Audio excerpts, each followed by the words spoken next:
Hello বন্ধুরা, চলে এসেছি আজকে নতুন একটা পুতুলের ভিডিও নিয়ে। আর আজকে কিন্তু দে পরিবারে কি হচ্ছে জানো? আজকে আমাদের দে পরিবারে হচ্ছে জগন্নাথ মহাপ্রভুর পুজো। আর কেন হচ্ছে? তার কারণ হচ্ছে আমাদের ছোট্ট রিমির মঙ্গলার্থে। তাই আজকে তো আমরা তো জগন্নাথ পুজো করবো জগন্নাথ মহাপ্রভুর সাথে, কিন্তু তোমাদেরও কিন্তু ভিডিওটা দেখতে হবে। একদম মিস করো না, অনেক ভালো হতে চলেছে আর অনেক মজাদার হতে চলেছে। তাহলে চলো শুরু করি। হ্যাঁ গো, শুনছো? দেখতে দেখতে আমাদের মেয়ের বয়স 21 দিন হয়ে গেল, বলো। হ্যাঁ সপ্তপর্ণা, ঠিক বলেছ। আমাদের সোনাটার 21 দিন হয়ে গেল। সপ্তপর্ণা, মনে পড়ে আমাদের বিয়ের কথা? হুম, সেই তো 20 সালে হয়েছিল আমাদের বিয়ে, সব মনে আছে গো। তারপরে তারপর তো আর কি আর বলবো, তুমি যা অফিসের জন্য বাইরে চলে গেলে, আর কি।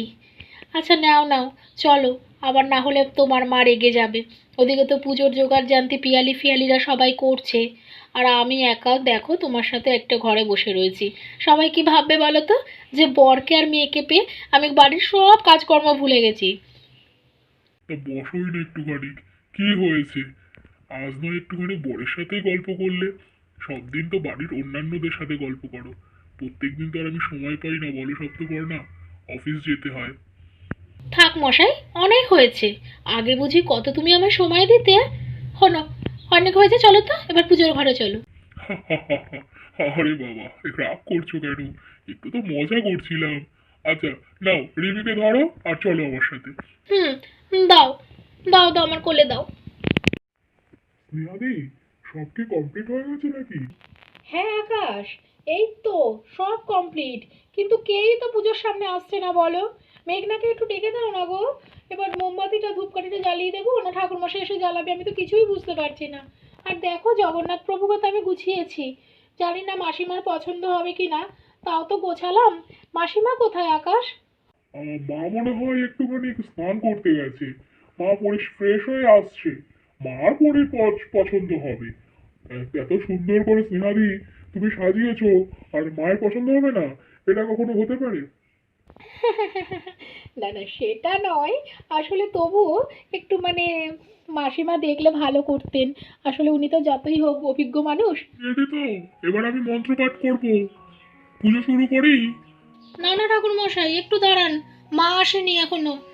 এই তো আমি এসে গেছি, আর কাউকে ডাকতে যেতে হবে না। তো ঠাকুর মশাই, কোনো অসুবিধা হয়নি তো আপনার আসতে?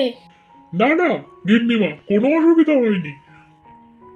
এতে গন্ধ পুষ্পে জয় জগন্নাথ মহাপ্রভু নম। এতে গন্ধ পুষ্পে জয় জগন্নাথ মহাপ্রভু নম।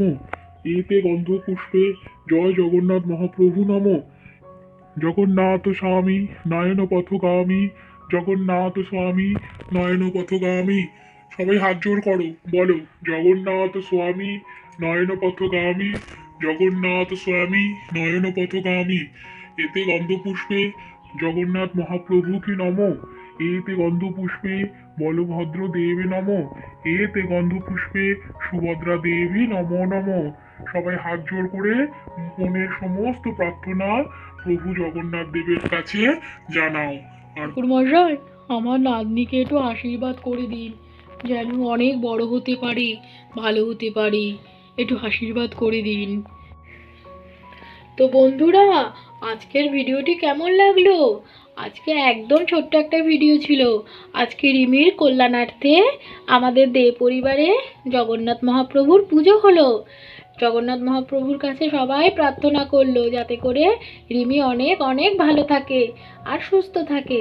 আর তার সাথে আমরাও প্রার্থনা করলাম আমাদের ভিউয়ার্সদের জন্য, তোমাদের জন্য, হ্যাঁ হ্যাঁ, আমাদের দর্শক বন্ধুদের জন্য। আমাদের ভিডিও যারা যারা দেখে তাদের সবাইকে ভালো রেখো প্রভু, সবাইকে সুস্থ রেখো, এই কামনা করলাম, এই প্রার্থনা করলাম। তো আজকের মতো বন্ধুরা ভিডিওটা এই পর্যন্তই। কেমন লাগলো অবশ্যই কমেন্টে করবে, আর লাইক করতে ভুলো না, শেয়ার করতে ভুলো না। আর যারা চ্যানেলটি সাবস্ক্রাইব করোনি, তো সাবস্ক্রাইব করে দিও। তো ভিডিও শেষে সবাই বলো জয় জগন্নাথ মহাপ্রভুর জয়। সবাই মিলে বলো জয় জগন্নাথ মহাপ্রভুর জয়। প্রভু সবাইকে ভালো রেখো। তাহলে টাটা বন্ধুরা, দেখা হবে পরের ভিডিওতে। টাটা।